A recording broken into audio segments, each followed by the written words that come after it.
And what is the deal with my connecting Jesus and ISIS? What I was actually saying is ISIS is a crisis because I believe that Western civilization has all but given God the heave-ho.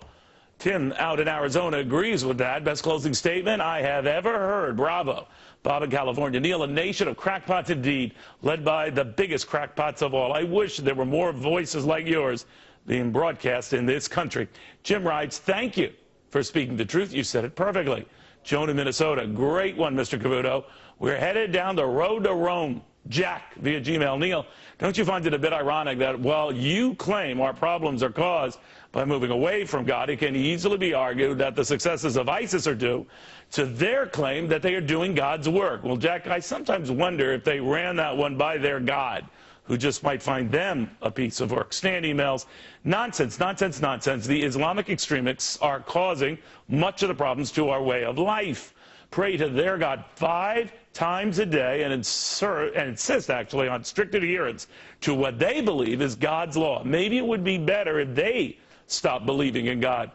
And Stan, better still if we started believing again in a very different God, the one we used to honor not too long ago. Joe in California beautifully said, Neal, no Christ, no truth, no freedom, no life.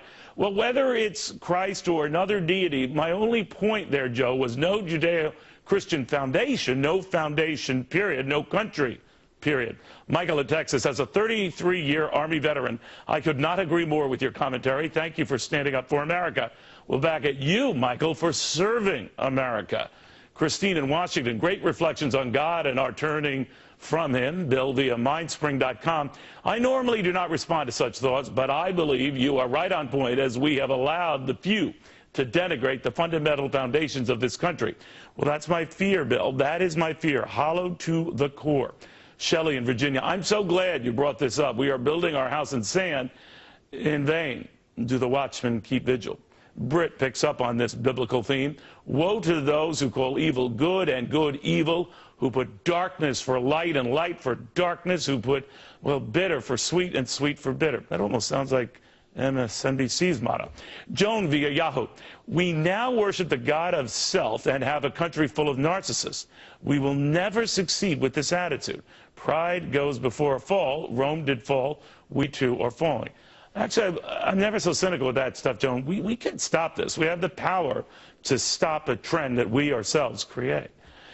And then there's this from Ken who emails, God is not dead, he cannot die. Those that whine that he is dead sail through life accepting all the good things that happen. And then when something happens that they don't like, they claim that he is dead. Well, you're dead on right about that, Ken. God isn't the problem, we are. And then look at this, Porter.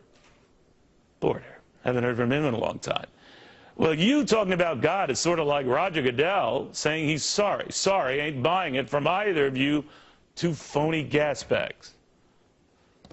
We're both phony gas bags? All right. Just believe this, gas bag Porter, when he tells you that God really hates you and he's going to doom you to a life of permanent flames. Just saying. Meanwhile, Telling Star, how's that for a call-in? Let's just say that anyone taking moral advice from a guy who reads a prompter and wears a toupee ain't doing much better than an ISIS nut hoping to see 72 virgins when he dies. Both are doomed. And people who write such nonsense are even more doomed. So do tell, Telling Star. And then there's Joe who writes, Neal, I'm not a religious man, but I know there must be a God. If someone as homely as you, as thick-skulled as you, as vapid and as clueless as you, becomes a success. That's not merit talking. That is a miracle working. Praise Jesus, grant pity on our souls, as you have Mr. Cavuto's. Well, anything I can do, Joe, but by any chance, are you related to Don Imus? Just curious. All right, that'll do it. We'll see you tomorrow. Only nice emails tomorrow. They're going to be nasty, right, O'Reilly?